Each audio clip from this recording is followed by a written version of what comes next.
اعوذ باللہ من الشیطان الرجیم، بسم اللہ الرحمن الرحیم۔ شروع کرتا ہوں اللہ کے ببرکت نام سے جو بڑا مہربان اور نہایت رحم کرنے والا ہے۔ حضرت سیدنا امام حسین علیہ السلام کی شہادت کے بعد یزید اس خوش فہمی میں مبتلا ہو گیا کہ اب اس کی حکومت کو کسی قسم کا کوئی خطرہ نہیں رہا، اور حضرت امام حسین علیہ السلام کی شہادت کے بعد کوئی بھی میرے خلاف آواز نہیں اٹھائے گا۔ لیکن جب حضور پاک کی بیٹیاں قید ہو کر کوفہ و شام کے بازاروں سے گزریں تو ان کے خطبے سنتے سنتے لوگوں کے مردہ ضمیر جاگ اٹھے اور یوں یزید کے خلاف بغاوت پیدا ہو گئی۔ ہر کسی کو یہ معلوم ہو گیا کہ یہ خاندان اللہ کے رسول صلی اللہ علیہ وآلہ وسلم کا خاندان ہے۔ جس نے ان کے ساتھ ظلم کیا اس کی حمایت کرنا تو سب سے بڑا گناہ ہے، اور یوں مدینہ والوں نے یزید کی بیعت سے انکار کر دیا۔ یزید نے مدینہ والوں پر حملہ کر دیا۔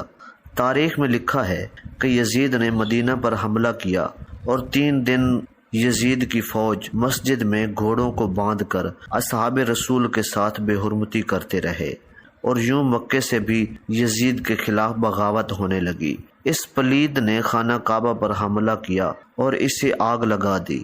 اس واقعہ کو واقعہ ہرہ کے نام سے آج بھی یاد کیا جاتا ہے۔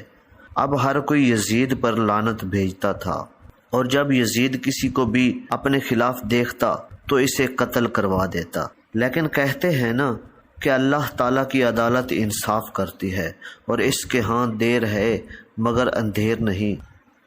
واقعہ کربلا کے کچھ ہی عرصہ بعد یزید ایک ہلاکت خیز اور موذی مرض میں مبتلا ہو گیا۔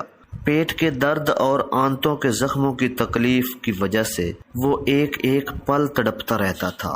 اس کی آنتیں جلتی رہتی تھیں۔ وہاں کے حکیم پریشان ہو گئے کہ یہ کیسی بدترین بیماری ہے کہ تمہارا پیٹ اندر سے ختم ہو رہا ہے۔ یزید کو شدید پیاس لگتی، مگر جب وہ پانی پیتا تو پانی کا ایک ایک قطرہ تیر کی طرح اس کے پیٹ کو چیرتا جاتا، یعنی پانی کا ایک ایک قطرہ بھی اس کے لیے کسی عذاب سے کم نہ تھا۔ اس کے محل کے لوگ یزید کی یہ حالت دیکھ کر کہتے تھے کہ اس کی حالت حسین ابن علی کو اور اس کے ساتھیوں کو پیاسا رکھنے کی بدولت ہے۔ یزید کو جب اپنی موت کا یقین ہو گیا تو اس نے اپنے بیٹے معاویہ بن یزید کو مرگ بستر پر بلایا اور امور سلطنت کے بارے میں کچھ کہنا ہی چاہتا تھا کہ بے ساختہ بیٹے کے منہ سے چیخ نکلی، اور نہایت ذلت اور حقارت کے ساتھ یہ کہتے ہوئے باپ کی پیشکش کو ٹھکرا دیا کہ جس تاج و تخت پر آل رسول کے خون کے دھبے ہیں میں اسے ہرگز قبول نہیں کر سکتا۔ خدا اس منحوس سلطنت کی وراثت سے مجھے ہمیشہ دور رکھے جس کی بنیادیں نواسہ رسول صلی اللہ علیہ وآلہ وسلم کے خون سے رکھی گئی ہیں۔ موت سے کچھ دن پہلے یزید کی آنتیں سڑ گئیں اور اس میں کیڑے پڑ گئے۔ لعنتی یزید سے اتنی گندی بدبو آتی تھی کہ کوئی بھی اس کے پاس نہیں جاتا تھا۔ بہت قیمتی اور نایاب قسم کے عطر بھی لگائے جاتے تھے، مگر پھر بھی اس کے جسم سے بدبو نہ جاتی تھی۔ اس کا پیٹ کیڑوں کی غذا بنتا جا رہا تھا۔ تکلیف اور درد کی شدت سے چیختا تھا۔ پانی کا قطرہ حلق سے اترنے کے بعد کانٹوں کی طرح چبھنے لگتا تھا، اور عجیب قہر الہی تھا کہ پانی کے بغیر بھی تڑپتا تھا اور پانی پی کر بھی تڑپتا تھا۔ یزید کو اس وقت کا بدترین نشے کا شربت پلایا جاتا تھا تاکہ وہ درد میں نہ تڑپے۔ ایک دن یزید نشے کی حالت میں اپنے سپاہیوں سے کہنے لگا، وہ بندر کہاں ہے جو میرے ساتھ ہوتا تھا؟ لوگوں نے کہا شاید جنگل کی طرف نکلا ہے۔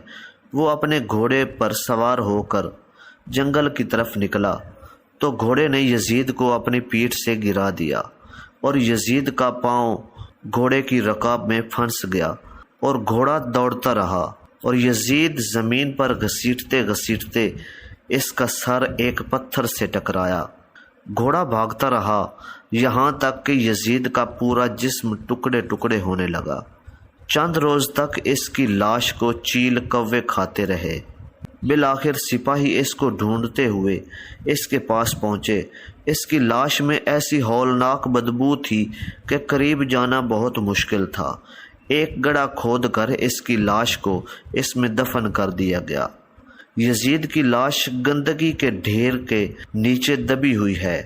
امام حسین علیہ السلام نے فرمایا کہ کفر کی حکومت تو قائم ہو سکتی ہے لیکن ظلم کی حکومت نہیں چل سکتی۔ یزید نشان عبرت بن گیا۔ اس زمین پر جو بھی ظلم کرے گا اللہ تعالیٰ اس کو دنیا سے مٹا کر آنے والی نسلوں کے لیے اس کو نشان عبرت بنا دے گا۔